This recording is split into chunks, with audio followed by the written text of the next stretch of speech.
Hello dear students, artificial intelligence course സീരീസിലെ 17ാമത്തെ video ആണിത്. ഈ വീഡിയോയിൽ നമ്മൾ പ്രൊപ്പോസിഷണൽ ലോജിക്കിനെ കുറിച്ചാണ് പഠിക്കുക.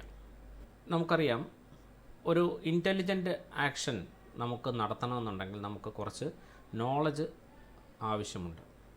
നോളജിനെ ബേസ് ചെയ്തിട്ട് നമുക്ക് കിട്ടിയിരിക്കുന്ന അറിവിനെ അടിസ്ഥാനമാക്കിയിട്ടാണ് നമ്മളൊരു ഇൻ്റലിജൻ്റ് ആയിട്ടുള്ള ഒരു പ്രവൃത്തി ചെയ്യുക. അപ്പോൾ ഒരു ഇൻ്റലിജൻറ്റ് മെഷീനിലേക്ക് നമ്മൾ നോളജിനെ സൂക്ഷിക്കേണ്ടതായിട്ടുണ്ട്. അതിന് നമ്മൾ നോളജ് റെപ്രസെൻറ്റേഷൻ എന്നാണ് പറയുക. മുൻപുള്ള വീഡിയോയിൽ നോളജ് റെപ്രസെൻറ്റേഷൻ സ്കീമുകളെക്കുറിച്ച് നമ്മൾ പഠിച്ചിട്ടുള്ളതാണ്. അങ്ങനെ പലതരത്തിലുള്ള നോളജ് റെപ്രസെൻറ്റേഷൻ സ്കീമുകളിൽ പ്രധാനപ്പെട്ട സ്കീമുകളിൽ ഒന്നാണ് ലോജിക്കൽ റെപ്രസെൻറ്റേഷൻ. മറ്റ് ചിലത് സെമാൻറ്റിക് നെറ്റ്വർക്ക്സ്, ഫ്രെയിംസ് ഇങ്ങനെയൊക്കെയുള്ളവയാണ്. ഇനി നമ്മൾ ഇന്നത്തെ ക്ലാസ്സിൽ നമ്മൾ ലോജിക്കൽ റെപ്രസെൻറ്റേഷനാണ് ആദ്യം നമുക്ക് നോക്കേണ്ടത്. ലോജിക് എന്ന് പറഞ്ഞാൽ the art of correct reasoning, അതിനെയാണ് നമ്മൾ ലോജിക് എന്ന് പറയുക. വ്യക്തമായി നമ്മളൊരു റീസണിങ് ചെയ്യുന്ന ഒരു പ്രോസസ്സിനെയാണ് നമ്മൾ ലോജിക് എന്ന് പറയുക. ലോജിക്കലായിട്ട് നമ്മൾ ഒരു പ്രവൃത്തി ചെയ്യുക എന്ന് പറഞ്ഞാൽ കൃത്യമായിട്ട് ബുദ്ധിപരമായിട്ട് ആലോചിച്ച് ഒരു കാരണം വിശകലനം നടത്തി അതിൻ്റെ ഒരു റീസണിങ് ചെയ്യുന്നതിനെയാണ് നമ്മൾ ലോജിക് എന്ന് പറയുക. നമ്മൾ സിംബോളിക് ലോജിക് എന്ന് പറയുമ്പോൾ നമ്മൾ സാധാരണ രീതിയിൽ നമ്മുടെ മനസ്സിൽ, നമ്മുടെ ബുദ്ധിയിൽ, നമ്മുടെ അറിവ് സൂക്ഷിച്ചിരിക്കുന്നത് പലപ്പോഴും സിംബോളിക്കായിട്ടാണ്. ഓരോ കാര്യവും നമ്മൾ മനസ്സിൽ എങ്ങനെയാണ് സൂക്ഷിച്ചിരിക്കുന്നത് എന്നുള്ളത് ലിറ്ററലായിട്ടോ വേർഡ്സായിട്ടോ ഒന്നുമല്ല, നമ്മുടെ അച്ചടി ഭാഷയിലോ ഒന്നുമല്ല നമ്മുടെ മൈൻഡിൽ നമ്മൾ ഈ വിവരങ്ങൾ സൂക്ഷിച്ചിരിക്കുന്നത്. അല്ലെങ്കിൽ സിംബോളിക്കായിട്ടാണ് നമ്മളത് നമ്മുടെ മനസ്സിൽ, നമ്മുടെ ബ്രെയിനിൽ ഈ കാര്യങ്ങൾ സൂക്ഷിച്ചിരിക്കുന്നത്. അപ്പോൾ ഇങ്ങനെയുള്ള സിംബോളിക് വേ ഓഫ് നോളജ് റെപ്രസെൻറ്റേഷനാണ് നമുക്ക് ലോജിക്കൽ റെപ്രസെൻറ്റേഷൻ എന്ന് പറയുക. അപ്പോൾ സാധാരണ രീതിയിൽ ലോജിക്ക് അപ്ലൈ ചെയ്യുമ്പോൾ നമ്മൾ കുറേ കാര്യങ്ങൾ ഇൻപുട്ടായിട്ട് എടുത്തിട്ട് കുറേയധികം ഇൻഫർമേഷനെ നമ്മൾ ബേസ് ചെയ്തിട്ട് നമ്മൾ ചില തീരുമാനങ്ങൾ എടുക്കുകയാണ്. ചില ഔട്ട്പുട്ട്സ് നമുക്ക് പറയാൻ കാണും. അപ്പോൾ ഇങ്ങനെ ഏതൊക്കെയാണോ നമ്മൾ ഏതൊക്കെ ഇൻഫർമേഷനെ ഉപയോഗിച്ചിട്ടാണ് നമ്മൾ തീരുമാനങ്ങൾ എടുക്കുന്നത് അതിനെ നമ്മൾ പ്രമിസസ് എന്നും, എന്താണോ നമ്മുടെ തീരുമാനം അതിനെ നമ്മൾ ഔട്ട്പുട്ട്, അതിനെ നമ്മൾ കൺക്ലൂഷൻ എന്നും വിളിക്കും.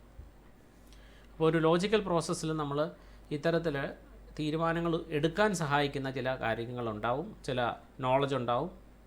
അതുപോലെ തന്നെ തീരുമാനങ്ങൾ എടുക്കുന്ന ചില ഔട്ട്പുട്ട്സ് ഉണ്ടാവും. അതിനെ നമ്മൾ കൺക്ലൂഷൻസ് എന്നാണ് പറയുക. ഇനി ലോജിക്കൽ റെപ്രസെൻറ്റേഷൻ സ്കീമുകളിൽ പ്രധാനപ്പെട്ട 2 ലോജിക്കൽ റെപ്രസെൻറ്റേഷൻ സ്കീമുകളാണുള്ളത്. പ്രൊപ്പോസിഷണൽ ലോജിക് അല്ലെങ്കിൽ പ്രൊപ്പോസിഷണൽ കാൽക്കുലസ് എന്ന് വിളിക്കും. അതുപോലെ തന്നെ ഫസ്റ്റ് ഓർഡർ പ്രെഡിക്കേറ്റ് ലോജിക്. ഈ 2 ലോജിക്കൽ സ്കീമുകളാണ് നമ്മൾ സാധാരണ ഉപയോഗിക്കുന്നത്. ഇനി പ്രൊപ്പോസിഷണൽ ലോജിക്കിലേക്ക് വരാം. പ്രൊപ്പോസിഷണൽ ലോജിക്ക് കൺസ്ട്രക്റ്റ് ചെയ്തിരിക്കുന്ന അല്ലെങ്കിൽ ആ ലോജിക്കിൻ്റെ അടിസ്ഥാനം എന്ന് പറയുന്നത് ഓരോ സ്റ്റേറ്റ്മെൻറ്റുകളായിട്ടാണ് നമ്മൾ ആ നോളജിനെ റെപ്രസെൻ്റ് ചെയ്യുന്നത് എന്നുള്ളതാണ്.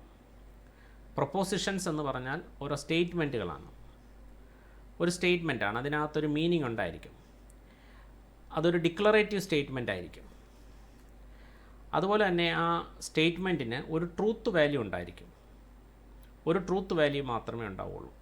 അത് ഒന്നുകിൽ ആ സ്റ്റേറ്റ്മെൻറ്റ് ട്രൂ ആയിരിക്കും, അല്ലെങ്കിൽ അത് ഫോൾസ് ആയിരിക്കും. പക്ഷേ രണ്ടും കൂടെ ഒരുമിച്ച് വരത്തില്ല. ട്രൂ ഓർ ഫോൾസ് അല്ലെങ്കിൽ ബോത്ത് ട്രൂ ആൻഡ് ഫോൾസ് എന്ന് പറയുന്നൊരു സിറ്റുവേഷനില്ല. അങ്ങനെയുള്ള വ്യക്തമായ ഒരു ട്രൂത്ത് വാല്യൂ ഉള്ള ഒരു ഡിക്ലറേറ്റീവ് സ്റ്റേറ്റ്മെൻറ്റിനെയാണ് നമ്മൾ പ്രൊപ്പോസിഷൻ എന്ന് വിളിക്കുക. ഉദാഹരണമായിട്ട്, ഒരു പ്രൊപ്പോസിഷൻ്റെ ഉദാഹരണമായിട്ട് നമുക്ക് കൺസിഡർ ചെയ്യാവുന്ന ഒരു സ്റ്റേറ്റ്മെൻറ്റ്, അനിൽ ഈസ് ഇൻ്റലിജൻറ്റ്. ഈ ഒരു സ്റ്റേറ്റ്മെൻറ്റിൽ അല്ലെങ്കിൽ ഈ ഒരു സ്റ്റേറ്റ്മെൻറ്റിന് 2 പോസിബിൾ ട്രൂത്ത് സ്റ്റേറ്റ്സ് ഉണ്ട്. ഒന്നുകിൽ അനിൽ ഇൻ്റലിജൻ്റ് ആയിരിക്കാം, അല്ലെങ്കിൽ അനിൽ ഇൻ്റലിജൻ്റ് അല്ലായിരിക്കാം. അനിൽ ഇൻ്റലിജൻ്റ് ആണെങ്കിൽ ഈ ട്രൂത്ത് സ്റ്റേറ്റ്മെൻറ്റിൻ്റെ അല്ലെങ്കിൽ ഈ ഒരു സ്റ്റേറ്റ്മെൻറ്റിൻ്റെ ട്രൂത്ത് വാല്യൂ ട്രൂ ആയിരിക്കും. അതല്ല, അനിൽ ഇൻ്റലിജൻ്റ് അല്ല എങ്കിൽ ആ സ്റ്റേറ്റ്മെൻറ്റിൻ്റെ ട്രൂത്ത് വാല്യൂ ഫോൾസ് ആയിരിക്കും. ഇനി നമുക്ക് പ്രൊപ്പോസിഷണൽ ലോജിക്കിൻ്റെ സിൻടാക്സ്, അതിൻ്റെ ഗ്രാമർ എന്താണെന്ന് നോക്കാം. ഒന്നാമതായി നമ്മളൊരു ഡെഫിനിഷൻ, പ്രൊപ്പോസിഷണൽ ലോജിക്കുമായി ബന്ധപ്പെട്ട ഒരു ഡെഫിനിഷൻ കാണുന്നുണ്ട്. ഒരു പ്രൊപ്പോസിഷൻ എന്ന് പറയുന്ന ഒരു ഡിക്ലറേറ്റീവ് സ്റ്റേറ്റ്മെൻ്റ് ആണ്. നമ്മൾ നേരത്തെ പറഞ്ഞ കാര്യങ്ങളാണ്. That is either true or false. പക്ഷേ രണ്ടും കൂടെ ആവില്ല. But not both. അങ്ങനെയുള്ള പ്രൊപ്പോസിഷൻസിൽ ഒരു എക്സാമ്പിൾ നമ്മൾ കണ്ടു, അനിൽ ഈസ് ഇൻ്റലിജൻറ്റ്. ഇവിടെ അനിൽ എന്ന് പറയുന്നത് ഒരു ഒബ്ജക്റ്റാണ്. ഇൻ്റലിജൻ്റ് എന്ന് പറയുന്ന ഒരു റിലേഷൻ അല്ലെങ്കിൽ ഒരു ഫംഗ്ഷൻ ആയിരിക്കും. അനിലിനെ വിശേഷിപ്പിക്കുന്ന ഒരു റിലേഷനോ അല്ലെങ്കിൽ ഒരു ഫംഗ്ഷൻ ആയിരിക്കും ഈ രണ്ടാമത് വരുന്ന ഭാഗം. ഈ ഒരു സ്റ്റേറ്റ്മെൻറ്റിനെ ഈ ഒരു പ്രൊപ്പോസിഷനെ നമുക്ക് ഇങ്ങനെ ഒരു ചുരുക്ക രൂപത്തിൽ എഴുതാം. ഇൻ്റലിജൻ്റ് ബ്രാക്കറ്റിൽ അനിൽ. ആ ഒബ്ജക്റ്റിനെ നമ്മൾ ബ്രാക്കറ്റിൽ കൊടുത്തു കഴിഞ്ഞാൽ അത് കുറച്ചുകൂടെ എളുപ്പത്തിൽ മനസ്സിലാക്കാവുന്ന ഒരു ഫോമിലായി. ഇനി ഇത്തരത്തിലുള്ള സ്റ്റേറ്റ്മെൻറ്റുകളെ നമുക്ക് ചെറിയ ആറ്റമിക് ഫോമുലകളായിട്ട് റെപ്രസെൻ്റ് ചെയ്യാം. അതാണ് ഡെഫിനിഷൻ 2 കാണുന്നത്. ഓരോ സ്റ്റേറ്റ്മെൻറ്റിനെ നമുക്ക് ഓരോ സിമ്പിൾസ് ഉപയോഗിച്ചുകൊണ്ട് റെപ്രസെൻ്റ് ചെയ്യാനായിട്ട് സാധിക്കും. ഉദാഹരണമായിട്ട് അനിൽ ഈസ് ഇൻ്റലിജൻറ്റ് എന്ന് പറയുന്ന ഈ സ്റ്റേറ്റ്മെൻറ്റിനെ നമുക്കൊരു സിമ്പിൾ പി എന്ന് പറയുന്ന ഒരു സിമ്പിൾ ഉപയോഗിച്ചുകൊണ്ട് റെപ്രസെൻ്റ് ചെയ്യാം. അതുപോലെ തന്നെ അനിൽ ഈസ് ഹാർഡ് വർക്കിംഗ് എന്ന് പറയുന്ന ഈ സ്റ്റേറ്റ്മെൻറ്റിനെ ക്യൂ എന്ന് പറയുന്ന ഒരു സിമ്പിൾ ഉപയോഗിച്ചുകൊണ്ട് റെപ്രസെൻ്റ് ചെയ്യാം. അങ്ങനെ നമുക്ക് സിമ്പിൾസ് ഉപയോഗിച്ചുകൊണ്ട്, സിമ്പിൾസ് പി ക്യൂ ആർ ഇങ്ങനെയുള്ള ലെറ്റേഴ്സ് ഉപയോഗിച്ചുകൊണ്ട് നമുക്ക് പ്രൊപ്പോസിഷൻസിനെ റെപ്രസെൻ്റ് ചെയ്യാനായിട്ട് സാധിക്കും, സിംബോളിക്കായിട്ട് റെപ്രസെൻ്റ് ചെയ്യാനായിട്ട് സാധിക്കും. അപ്പോൾ ഈ ഓരോ സിമ്പിൾസിനെയും നമ്മൾ വിളിക്കുന്നത് ആറ്റമിക് ഫോമുല അല്ലെങ്കിൽ ആറ്റംസ് എന്നാണ്. അപ്പോൾ പി എന്ന് പറയുന്ന ഒരു ആറ്റമാണ്, ക്യൂ എന്ന് പറയുന്നത് മറ്റൊരു ആറ്റമാണ്.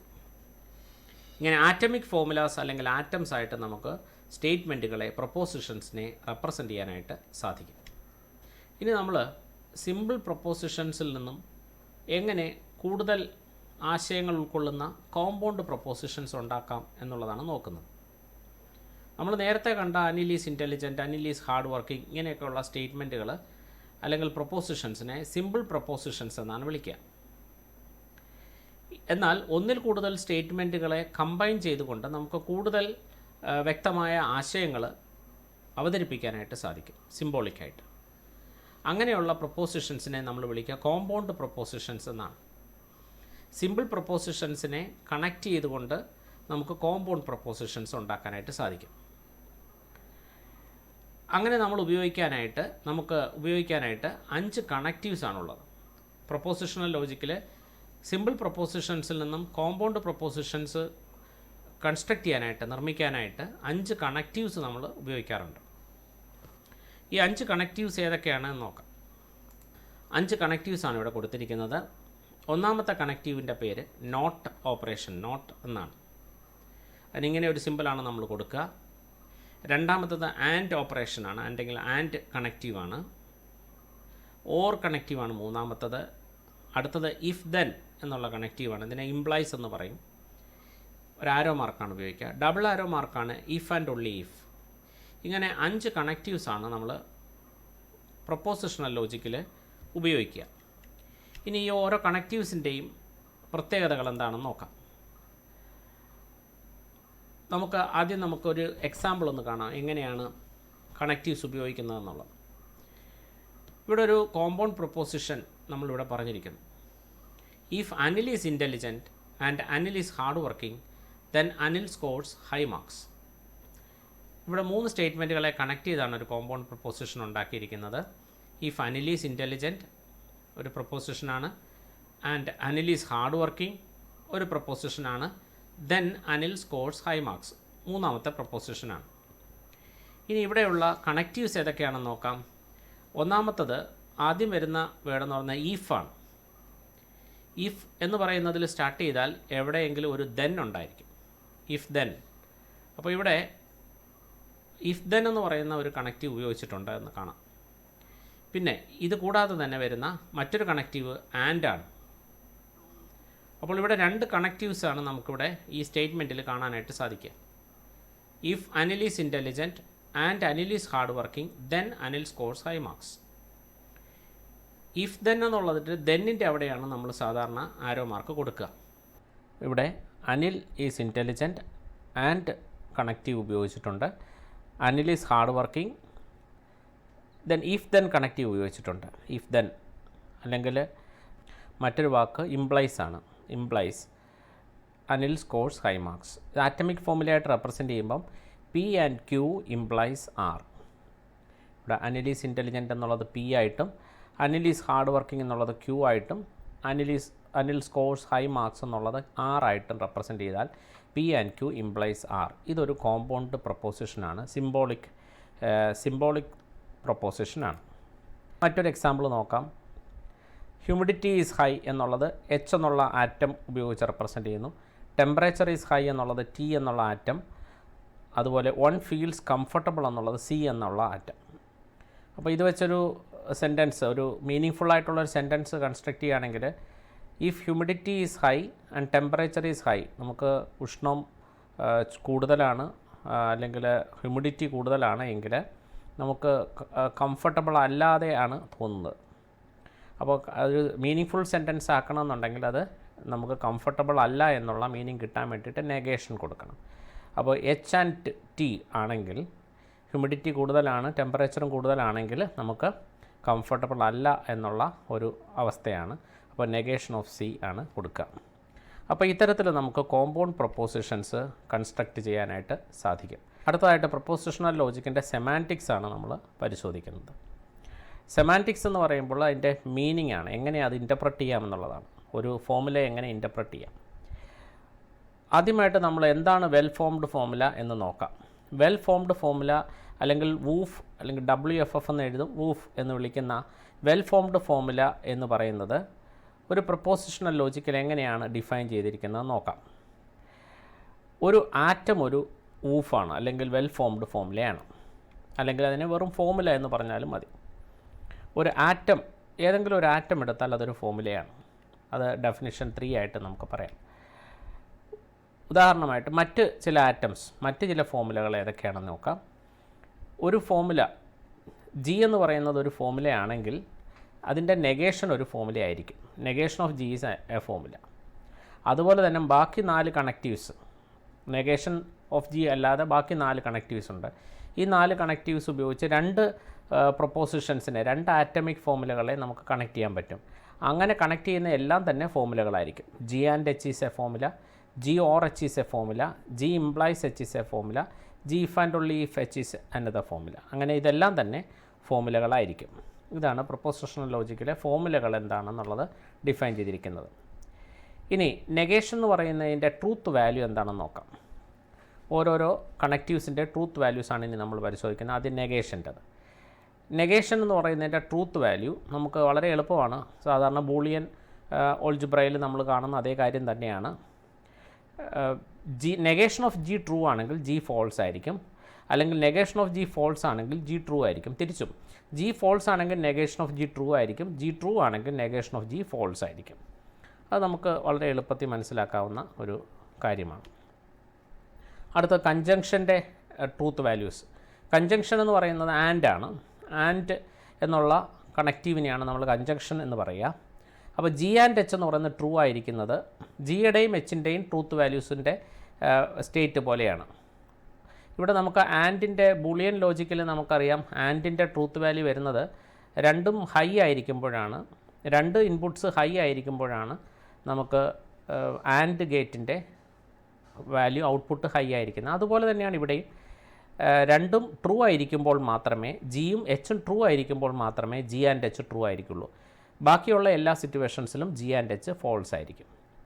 1 1 1 1 0 0 0 1 0 0 0 0 ഇത് ബൂളിയൻ ഓൾജിബ്രയിൽ കാണുന്ന അതേ രീതിയിൽ തന്നെയാണ് കൺജങ്ഷൻ്റെ ഓപ്പറേഷനും പ്രൊപ്പോസിഷണൽ ലോജിക്കിൽ ചെയ്തിരിക്കുന്നത്. അതുപോലെ തന്നെ ഡിസ്ജങ്ഷൻ എന്ന് പറഞ്ഞാൽ ഓർ ഓപ്പറേഷനാണ്. ഇത് നമ്മൾ നേരത്തെ പഠിച്ച ഓറിൻ്റെ അതേ രീതിയിൽ തന്നെയാണ്. ഏതെങ്കിലും ഒന്ന് ട്രൂ ആണെങ്കിൽ ജി ഓർ എച്ച് ട്രൂ ആയിരിക്കും. ജിക്കും എച്ചിനും ട്രൂത്ത് വാല്യൂസ് ഉണ്ട്. ഇതിലേതെങ്കിലും ഒന്ന് ട്രൂ ആണെങ്കിൽ ജി ഓർ എച്ച് ട്രൂ ആയിരിക്കും. അല്ലെങ്കിൽ ജി ഓർ എച്ച് ഫോൾസ് ആകുന്നത് 2 സ്റ്റേറ്റും 2 ആറ്റംസും ഫോൾസ് സ്റ്റേറ്റ്മെൻറ്റ്സ് ആണെങ്കിൽ മാത്രമേ ജി ഓർ എച്ച് ഫോൾസ് ആവത്തുള്ളൂ. അല്ലെങ്കിൽ എല്ലാം ട്രൂ ആയിരിക്കും. അപ്പോൾ ഉദാഹരണമായിട്ട് ജി ആൻഡ് എച്ചിൻ്റെ ട്രൂത്ത് വാല്യൂസ് ജി ട്രൂ ആണ്, എച്ച് ട്രൂ ആണെങ്കിൽ ജി ഓർ എച്ച് ട്രൂ ആയിരിക്കും. അതുപോലെ എവിടെയെങ്കിലും ട്രൂ ഉണ്ടെങ്കിൽ ജി ഓർ എച്ച് ട്രൂ ആയിരിക്കും. 2 ഫോൾസ് ആണെങ്കിൽ മാത്രമേ ജി ഓർ എച്ച് ഫോൾസ് ആയിരിക്കുള്ളൂ. അടുത്തതായിട്ട് നമ്മൾ ഇഫ് ദെൻ ഓർ ഇംപ്ലൈസിൻ്റെ ട്രൂത്ത് വാല്യൂസ് ഒന്ന് നോക്കാം. ഇനി ഈ ജി ഇംപ്ലൈസ് എച്ചിൻ്റെ ട്രൂത്ത് വാല്യൂ ഫോൾസ് ആകുന്നത് ഒരേ ഒരു സിറ്റുവേഷനിലാണ്. ജി ട്രൂ ആയിരിക്കുകയും എച്ച് ഫോൾസ് ആയിരിക്കുമ്പോൾ മാത്രമേ ജി ഇംപ്ലൈസ് എച്ച് ഫോൾസ് ആയിരിക്കുള്ളൂ. അല്ല എങ്കിൽ എല്ലായ്പ്പോഴും ജി ഇംപ്ലൈസ് എച്ച് ട്രൂ ആയിരിക്കും. ജി ഇംപ്ലൈസ് എച്ച് ഫോൾസ് ആകുന്നത് ആകെ ഒരു സിറ്റുവേഷനിൽ മാത്രമേ ഉള്ളൂ. ജി ട്രൂ ആയിരിക്കുകയും എച്ച് ഫോൾസ് ആയിരിക്കുകയും ചെയ്യുമ്പോൾ മാത്രം. ബാക്കി എല്ലാ സമയത്തും ജി ഇംപ്ലൈസ് എച്ച് ട്രൂ ആയിരിക്കും. അതിനൊരു എക്സാമ്പിൾ നമുക്ക് നോക്കാം. എക്സാമ്പിളായിട്ട് ഒരു സ്റ്റേറ്റ്മെൻറ്റ് ഇവിടെ കൊടുത്തിട്ടുണ്ട്. ഇഫ് ദെൻ റൂളാണ്. If it rains then the roads are wet. If it rains എന്നുള്ള കണ്ടീഷൻ നമുക്ക് ജി എന്ന് പറയുന്ന ആറ്റം ഉപയോഗിച്ച് റെപ്രസെൻറ്റ് ചെയ്യാം. ഇഫ് റോഡ്സ് ആർ വെറ്റ് എന്നുള്ളത് എച്ച് എന്നുള്ള ആറ്റം ഉപയോഗിച്ച് റെപ്രസെൻറ്റ് ചെയ്യാം. ഇനി നമുക്ക് ഈ സ്റ്റേറ്റ്മെൻറ്റിൻ്റെ വാലിഡിറ്റി ഒന്ന് ചെക്ക് ചെയ്യാം, അല്ലെങ്കിൽ ഇതിൻ്റെ ട്രൂത്ത് സ്റ്റേറ്റ്സ് ഒന്ന് നോക്കാം. മലയാളത്തിൽ പറയുകയാണെങ്കിൽ മഴ പെയ്തിട്ടുണ്ടെങ്കിൽ റോഡ് നനയും എന്നുള്ളതാണ്. മഴ പെയ്തെങ്കിൽ റോഡ് നനയും. ഇനി നമുക്ക് രണ്ടും ട്രൂ ആണെന്ന് വിചാരിക്കാം. മഴ പെയ്തു, റോഡ് നനഞ്ഞു. മഴ പെയ്തു, ട്രൂ ആണ്. റോഡ് നനഞ്ഞു, ട്രൂ ആണ്. അപ്പോൾ ആ സ്റ്റേറ്റ്മെൻറ്റിന് പ്രത്യേകിച്ച് തെറ്റൊന്നുമില്ല. അപ്പോൾ ജി ഇംപ്ലൈസ് എച്ച് ആ സ്റ്റേറ്റ്മെൻറ്റ് കറക്റ്റാണ്. അപ്പോൾ നമുക്കത് ഇഫ് ദെൻ റൂൾ കറക്റ്റാണെന്ന് പറയാൻ പറ്റും. ഇനി രണ്ടാമത്, ഇഫ് ദെൻ റൂളിലെ ആദ്യം ജി ഫോൾസ് ആണെന്ന് വിചാരിക്കാം. മഴ പെയ്തില്ല. മഴ പെയ്തോ എന്നുള്ളതിന് ഉത്തരം ഫോൾസ് ആണ്, മഴ പെയ്തില്ല. റോഡ് നനഞ്ഞിട്ടുണ്ടോ? ഉണ്ട്. ആൻസർ ട്രൂ ആണ്. എങ്കിലും ഈ സ്റ്റേറ്റ്മെൻറ്റിന് തെറ്റൊന്നുമില്ല. കാരണം റോഡ് നനയാൻ മറ്റു ചില കാരണങ്ങൾ കാണാം. ഏതെങ്കിലും സ്ഥലത്തെ പൈപ്പ് പൊട്ടിയിട്ടുണ്ടെങ്കിൽ റോഡ് നനയാം.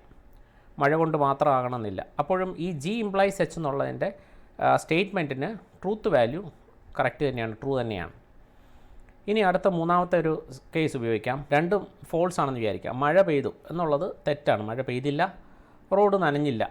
അപ്പോഴും ജി ഇംപ്ലൈസ് എച്ച് എന്ന് പറയുന്നത് ട്രൂ ആയിരിക്കും. കാരണം ആ സ്റ്റേറ്റ്മെൻറ്റിനകത്ത് തെറ്റൊന്നുമില്ല. മഴ പെയ്തില്ല, റോഡ് നനഞ്ഞില്ല. അപ്പോഴും അത് ട്രൂ തന്നെയായിരിക്കും. ഇനി മറ്റൊരു കേസ്, ലാസ്റ്റ് ഒരു കേസ്, മഴ പെയ്തു പക്ഷേ റോഡ് നനഞ്ഞില്ല. അതായത് ജി ട്രൂ ആണ്, എച്ച് ഫോൾസ് ആണ്. മഴ പെയ്തിട്ടുണ്ടെങ്കിൽ റോഡ് നനയേണ്ടതാണ്. അപ്പോൾ ഈ ജി ഇംപ്ലൈസ് എച്ച് എന്നുള്ളതിൻ്റെ ആ സ്റ്റേറ്റ്മെൻറ്റിൻ്റെ ട്രൂത്ത് വാല്യൂ അവിടെ നമുക്ക് തെറ്റായിട്ട് കിട്ടും. എന്തുകൊണ്ടാണെന്ന് വെച്ചാൽ സാധാരണ രീതിയിൽ മഴ പെയ്തിട്ടുണ്ടെങ്കിൽ റോഡ് നനയേണ്ടതാണ്. മഴ പെയ്തു പക്ഷേ റോഡ് നനഞ്ഞില്ല എന്ന് പറയുമ്പോൾ ആ സ്റ്റേറ്റ്മെൻറ്റ് തന്നെ തെറ്റിപ്പോയിട്ടുണ്ട്. അപ്പോൾ അതിൻ്റെ ട്രൂത്ത് വാല്യൂ ഫോൾസ് ആയിരിക്കും. അപ്പോൾ ഇതാണ് ഇഫ് ദെൻ റൂളിൻ്റെ ഒരു എക്സാമ്പിളായിട്ട് പറയാൻ പറ്റുന്നത്. അപ്പോൾ ഇഫ് ദെൻ റൂള് അതിൻ്റെ ട്രൂത്ത് വാല്യൂസ് വരുന്നത് ആകെ ഒരു സിറ്റുവേഷനിൽ മാത്രമേ ഇഫ് ദെൻ റൂൾ വയലേറ്റ് ചെയ്യപ്പെടത്തുള്ളൂ, അല്ലെങ്കിൽ ഫോൾസ് ആകത്തുള്ളൂ. ജി ട്രൂ ആയിരിക്കുകയും എച്ച് ഫോൾസ് ആയിരിക്കുകയും ചെയ്യുമ്പോൾ മാത്രമേ നമുക്ക് അതിൻ്റെ ട്രൂത്ത് വാല്യൂ ഫോൾസ് ആയിട്ട് വരുള്ളൂ. ഇനി അടുത്തതായിട്ട് ഇഫ് ആൻഡ് ഓൺലി ഇഫിൻ്റെ ട്രൂത്ത് വാല്യൂസ് നോക്കാം. ഇവിടെ ട്രൂത്ത് വാല്യൂസ് എപ്പോഴാണ് ട്രൂ ആവുന്നതെന്ന് ചോദിച്ചാൽ രണ്ടിൻ്റെയും ട്രൂത്ത് സ്റ്റേറ്റ്സ് ഒന്ന് തന്നെയാണെങ്കിൽ, ജിയും എച്ചും സെയിം ട്രൂത്ത് വാല്യൂസ് ആണെങ്കിൽ ഇഫ് ആൻഡ് ഓൺലി ഇഫിൻ്റെ ട്രൂത്ത് വാല്യൂ ട്രൂ ആയിരിക്കും, അല്ലെങ്കിൽ അത് ഫോൾസ് ആയിരിക്കും. ഇപ്പോൾ ജിയും എച്ചും ട്രൂ ആണെങ്കിൽ G if and only if true ആയിരിക്കും. ജിയും എച്ചും ഫോൾസ് ആണെങ്കിൽ G if and only if H true ആയിരിക്കും. എന്നാൽ ഏതെങ്കിലും ഒന്ന് ട്രൂവും മറ്റത് ഫോൾസുമാണെങ്കിൽ G if and only if H false ആയിരിക്കും. ഇപ്പോൾ ഇവിടെ നോക്കിയാൽ മനസ്സിലാവും, ജി ട്രൂ ആണ്, എച്ച് ട്രൂ ആണ്, രണ്ടും ട്രൂ ആണ്. രണ്ടിൻ്റെയും ട്രൂത്ത് സ്റ്റേറ്റ് ഒന്നാണ്. ട്രൂത്ത് സ്റ്റേറ്റ് ഒന്നാണെങ്കിൽ ഔട്ട്പുട്ടിൻ്റെ ട്രൂത്ത് വാല്യൂ ട്രൂ ആയിരിക്കും. അതുപോലെ ഇവിടെ നോക്കിയാലും രണ്ടിൻ്റെയും ട്രൂത്ത് സ്റ്റേറ്റ് ഒന്നാണ്, ഫോൾസ് ആണ്. അപ്പോഴും ഇതിൻ്റെ ഔട്ട്പുട്ടിൻ്റെ ട്രൂത്ത് വാല്യൂ ട്രൂ ആയിരിക്കും. എന്നാൽ ഒന്ന് ട്രൂവും മറ്റത് ഫോൾസും വരുന്ന സിറ്റുവേഷനിലെല്ലാം അത് ഫോൾസ് ആയിരിക്കും. ഉദാഹരണമായിട്ട് നമുക്കിവിടെ നോക്കാം. The two angles of a triangle are equal if and only if two sides are equal. ഒരു ട്രയാങ്കിളിൻ്റെ രണ്ട് വശങ്ങൾ തുല്യമാണെങ്കിൽ രണ്ട് ആംഗിളുകൾ തുല്യമായിരിക്കും. ഇപ്പോൾ നമുക്കതിൻ്റെ ട്രൂത്ത് വാല്യൂസ് നോക്കുക. രണ്ട് ആംഗിൾസ് തുല്യമാണ്, രണ്ട് സൈഡ്സും തുല്യമാണ്. രണ്ടിൻ്റെയും ട്രൂത്ത് വാല്യൂസ് ട്രൂ തന്നെയാണെങ്കിൽ അവിടെ ആൻസർ ട്രൂ ആയിരിക്കും. ഇനി രണ്ട് ആംഗിൾസ് തുല്യമല്ല, അങ്ങനെയാണെങ്കിൽ രണ്ട് സൈഡ്സും തുല്യമല്ല, ഫോൾസ് ആണ്. അപ്പോഴും ഈ സ്റ്റേറ്റ്മെൻറ്റ് കറക്റ്റാണ്, ട്രൂ തന്നെയാണ്, സ്റ്റേറ്റ്മെൻറ്റ് ട്രൂ ആണ്. എന്നാൽ ഈ സ്റ്റേറ്റ്മെൻറ്റിന് ഫോൾസ് വരാൻ പറ്റുന്ന രണ്ട് ആംഗിൾസ് തുല്യമാണ്, പക്ഷേ രണ്ട് സൈഡ്സ് തുല്യമല്ല. അതുപോലെ തിരിച്ച് രണ്ട് സൈഡ്സ് തുല്യമാണ്, പക്ഷേ രണ്ട് ആംഗിൾസ് തുല്യമല്ല. അങ്ങനെ വരികയാണെങ്കിൽ ഈ statement if and only if എന്ന് പറയുന്നത് തെറ്റായിരിക്കും. ആ സ്റ്റേറ്റ്മെൻറ്റ് തന്നെ തെറ്റായിരിക്കും. അപ്പോൾ മാത്രമേ ഇവിടെ ഫോൾസ് വരുള്ളൂ. അല്ലെങ്കിൽ ഇത് രണ്ടിൻ്റെയും ട്രൂത്ത് വാല്യൂസ് ഒന്ന് തന്നെയാണെങ്കിൽ നമുക്ക് ആ സ്റ്റേറ്റ്മെൻറ്റ് ട്രൂ ആണ്, അതിൻ്റെ ട്രൂത്ത് സ്റ്റേറ്റ് ട്രൂ ആണ് എന്ന് പറയാൻ പറ്റും. അപ്പോൾ ഇതാണ് നമുക്ക് ഇഫ് ആൻഡ് ഓൺലി ഇഫിൻ്റെ ട്രൂത്ത് വാല്യൂസ് പറയാൻ പറ്റുന്നത്. അടുത്തത് validity and inconsistency of formulas. എന്താണ് വാലിഡ് ഫോമുല, അല്ലെങ്കിൽ എന്താണ് അതിനെ തന്നെ മറ്റൊരു പേരുണ്ട് ടോട്ടോളജി എന്ന് പറയും. ഒരു ഫോമുല വാലിഡ് ആയിരിക്കണമെങ്കിൽ ആ ഫോമുല അതിൻ്റെ എല്ലാ ഇൻ്റർപ്രട്ടേഷൻസിലും ട്രൂ ആണെങ്കിൽ ആ ഫോമുലയെ വാലിഡ് എന്ന് വിളിക്കും, വാലിഡ് ഫോമുല എന്ന് വിളിക്കും. ഏതെങ്കിലും ഒരു ഇൻ്റർപ്രട്ടേഷനിൽ അത് ഫോൾസായി വരികയാണെങ്കിൽ അതിനെ ഇൻവാലിഡ് ഫോമുല എന്നാണ് വിളിക്കുക. ഇനി മറ്റൊരു ക്വാളിറ്റി നമ്മൾ പറയാറുണ്ട്, ഇൻകൺസിസ്റ്റൻറ്റ് ഫോമുല ഓർ കോൺട്രാഡിക്ഷൻ. ഒരു ഫോമുല ഇൻകൺസിസ്റ്റൻ്റ് ആണ് അല്ലെങ്കിൽ അതിനെ അൺസാറ്റിസ്ഫയബിൾ എന്നും പറയാറുണ്ട്. അതെപ്പോഴാണെന്ന് വെച്ചാൽ അതിൻ്റെ എല്ലാ ഇൻ്റർപ്രട്ടേഷൻസിലും ഫോൾസ് ആണെങ്കിൽ ആ ഫോമുലയെ ഇൻകൺസിസ്റ്റൻറ്റ് ഫോമുല എന്ന് വിളിക്കും. എന്നാൽ അറ്റ്ലീസ്റ്റ് ഒരു ഇൻ്റർപ്രട്ടേഷനിലെങ്കിലും അത് ട്രൂ ആണെങ്കിൽ അതിനെ നമുക്ക് സാറ്റിസ്ഫയബിൾ അല്ലെങ്കിൽ കൺസിസ്റ്റൻറ്റ് ഫോമുല എന്ന് വിളിക്കാം. അപ്പോൾ ഇത്രയും കാര്യങ്ങളാണ് ഒന്നാമത്തെ വീഡിയോയിലുള്ളത്. പ്രൊപ്പോസിഷണൽ ലോജിക്കുമായി ബന്ധപ്പെട്ട കൂടുതൽ ഡീറ്റെയിൽസ് അടുത്ത വീഡിയോയിൽ കാണാം. Thank you.